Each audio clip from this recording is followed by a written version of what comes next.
So we've studied a lot of woodworking businesses and woodworkers, and what we've found is that there are two types of woodworkers. And in this video, we're gonna dive into each one of these types of woodworkers and help diagnose which one you are and how you can grow as a result of your personality type, your skill type, and the way that you like to manage your business. So let's dive in. All right, well, welcome back to the podcast. Welcome back to the YouTube channel. As always, grateful for you. So glad that you're here. I hope that you're genuinely having a good year. Hope that 2024 is a good year for you. Hope that your sales are increasing and not decreasing. I hope that you're figuring it out. And if you're not, this is the YouTube channel that you need to be at to get more resources and more business skills and tactics to help grow your business. And so in today's video, it's an interesting video because we're going to talk about the two types of woodworkers that there are. And so I'm actually going to start by talking about a different industry that's not woodworking related at all, but then it's going to translate over to the woodworking industry. So don't run away, stay tuned, because I think it's really going to be helpful to you. So I want you to imagine for a moment that there's a barber. Okay, and this barber is a really good barber. You know, he works 8 to 5 Monday through Friday, and he has 30-minute slots or 45-minute slots. And so he starts off at, say, $20 a cut. Word gets out that he's an incredible barber. He does great work. He gets you in and gets you out. Pretty soon, within 6 months, this barber has his calendar completely booked full. Right? He's making $40 an hour between the haircuts every hour all week long. Okay. Well, the barber is like, okay, my books are completely full. I'm not making the money that I want to make. So what do I do? Well, this barber has a couple different strategies that he can take. The first strategy that he can take is that he can increase his prices. Okay, so the barber would say, all right, so I'm charging $20 a cut now, I'm gonna move to $30 a cut. Well, what happens inevitably as this barber moves his prices up, he lets all of his current customers know, is that most of them are like, okay, that's fine, you do great work. You know, I'm willing to pay an extra $10 for a haircut to continue to come get my haircut from you. But let's say 20 or 30% of his clients are like, man, I just can't afford to make that jump. I can't afford to pay, you know, the extra money for the haircut. He's like, hey, totally understand. So let's say 25 or 30% of his clients leave. What happens is that now this barber has his calendar, and 70% of his calendar is full at $30 an hour, and 30% of his calendar is not full at all. What you'll actually find is that he had a 50% increase in prices, but he only had a 30% decrease in business, which means that even though his calendar is not as full, he's making more money even still. Cool idea, right? But then word gets out again, you know, his reputation continues to precede him. Eventually his calendar fills up again. And now he's working full time, his calendar's completely full, and he's at $30 a cut. Well, again, he looks at it, he's like, and this cycle just repeats itself. So he continues to raise his prices, 30% of his clients fall off, 70% of his clients stay, and this is how he ultimately scales his revenue. So what are the benefits of this? Well, number one, he's in control of the product. He's in control of the haircuts. He's in control of the quality of the work that's being done underneath his name. What is the drawback of this strategy for growth? It's that he never gets any more free time. It's that in order for him to make money, he's got to be the one cutting the hair. And so what I like to call this barber is that he is an artist.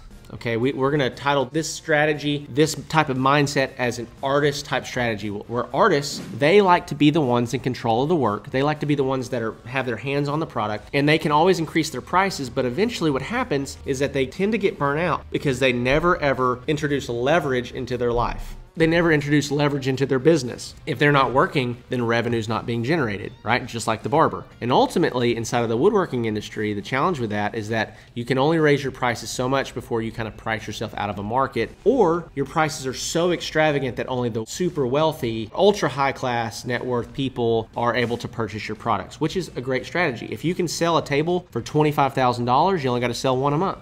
Right? Not a bad strategy, but it's very difficult to position yourself, and it takes a long time or extremely great work to position yourself in a place where you can charge that kind of money. Now, let's go back to the barber analogy. Let's say that the barber, again, charging $20 an hour, books his calendar completely out and goes, hey, I want to make more money, but I want some more freedom in my life. I want to not have to be here 40 hours, 50 hours a week. I'm worn out. I'm getting too old for this. Whatever that thing might be, but I want to increase my revenue. Well, instead of just raising his prices, is he goes and he buys his own salon, or he buys his own barbershop. And then let's say that barbershop has 10 chairs in it. Instead of him being the only one that's cutting hair, now he's hired 9 other barbers plus himself to cut hair inside that shop. And what he's doing is he's taking a cut of the revenue from the other barbers. So let's say that that's 10 or 15%, 20%, or let's say that he just rents out the chairs and the chairs are $500 per month, right? Or whatever that number may be. What's happened is now he has introduced leverage into his life and he is benefiting from the other employees, the other barbers inside of his shop. Now, what are the benefits of this strategy? Well, he no longer is the only one that's driving revenue for the business. He has other people that are helping drive revenue for the business, which means that if he wants to take a vacation, he can, which means that if he wants to go home early or come in late, he has the freedom to, which means that if he ultimately doesn't want to cut hair anymore at all, he can rent out his chair and he can have 10 people and he can just own the barbershop. So he's introduced leverage into his life. So what is the drawback of doing this? Well, he's not in control of the personalities, of the quality of each of these barbers, right? He's not in control of all of the intricate details, and they may come and they may go. So there's a little bit of risk associated with that. So this is what we call the entrepreneurial barber. Okay, so we had the artist barber, we had the entrepreneurial barber. It's the same way inside of your woodworking business. So if you have the goal to make more money, if you have the goal to scale your woodworking business, you can take either one of these two paths. You can take the artist path. You're not as driven by money, lifestyle, you just love what you do. And that's totally fine. And I commend people that do choose that path.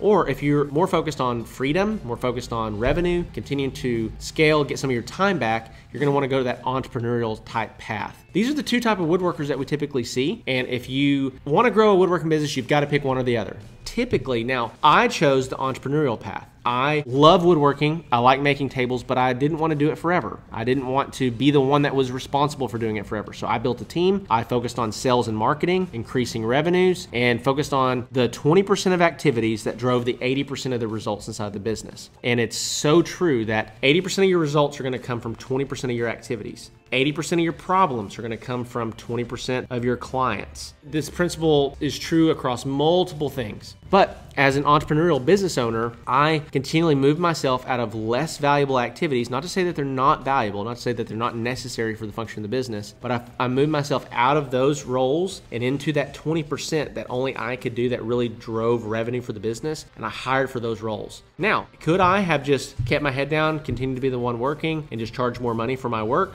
100%. And if that is what floats your boat, I want to encourage you to do that. Don't tell me that that's wrong or you shouldn't do that. If that's who you are, let that be who you are. But these are ultimately the two different strategies that you can take to grow your woodworking business. So hopefully this analogy of the barber was helpful, and you can use either one of these strategies to continue to grow. Now, real quick before we go, if you are looking for some resources, I've got some resources in the description below. Number one, our completely free ebook that I wrote, about 100 pages long, called Handmade Business Secrets ebook. You can download that completely for free. Just enter in your name, your email, and we'll send that to you. And you can read that book in an hour and a half, 2 hours. That's really where I outline a lot of the principles that helped me get to where I am today, where we scaled my woodworking business to over $70,000 per month and sold it last year. And then if you're looking to scale your woodworking business, if you're trying to get some principles, if you're trying to get some structure inside of your business, I highly encourage you to check out the Woodworking Business Accelerator program. That's where we're working with woodworking business owners all over North America, helping them get some predictable sales and marketing inside of their business, helping them scale their operations, their team, helping them track their data better, ultimately create a well-oiled machine that you can be as involved or not involved in the day-to-day operations of your business as you want to be as you begin to grow. So with that being said, guys, hopefully this video was helpful to you. If so, be sure to let me know in the comments. But other than that, I'll see you in the next one.